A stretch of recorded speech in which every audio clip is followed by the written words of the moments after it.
Hello বন্ধুরা, আসসালামু আলাইকুম। যারা যারা আমার প্রতিনিয়ত আমার ব্লগ দেখতে চান, অবশ্যই আমার পাশে থেকে আমার চ্যানেলটাকে লাইক, শেয়ার, কমেন্ট অ্যান্ড একটা সাবস্ক্রাইব করে যাবেন।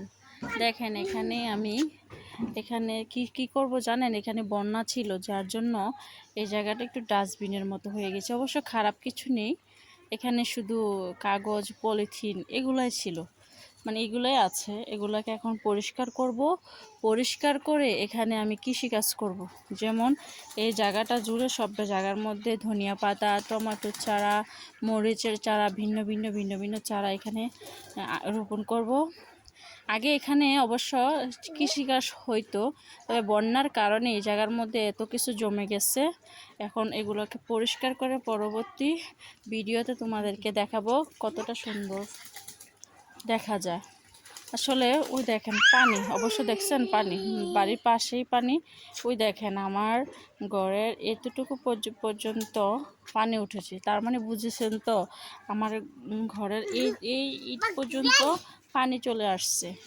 এখানে আমি কৃষিকাজ করব, তোমাদেরকে দেখাবো। আমি প্রতিনিয়ত ব্লগে দেখাবো কি কি কি কি চারা এখানে আমি রোপণ করব।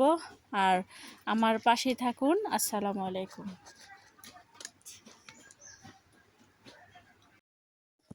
এই দেখেন বন্ধুরা, এখানে পরিষ্কার করা হচ্ছে। দেখেন বাচ্চারা এখানে আস্তে আস্তে পরিষ্কার করছে আর আমি দেখিয়ে দিচ্ছি, তারপর আমি নিজেও করে দিলাম।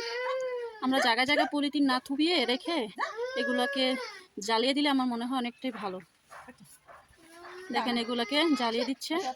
আরও কিছু ময়লা আছে, এগুলো আমরা জমিয়েছি, এখন পরিষ্কার করবো। আর দেখেন ওই এক সাইডে লম্বা করে দিয়ে দিচ্ছি, যেন এখানে আমরা যে চাষ করবো এগুলোর মাটিগুলো বৃষ্টি এলেছেন ধুয়ে না যায়, এই জন্য এগুলো লম্বা করে দিয়ে দিচ্ছি।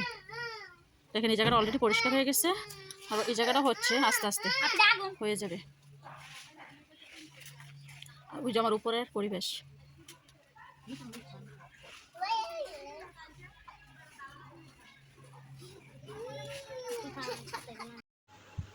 তোমাদেরকে দেখালাম আমাদের ফাইনাল লুক, আর বাকি এখানে যেগুলো আছে সব শুকনা, ঝাড়ু দিলে পরিষ্কার হয়ে যাবে। আর পলিথিনগুলোকে আমরা আগুন জ্বালিয়ে দিলাম।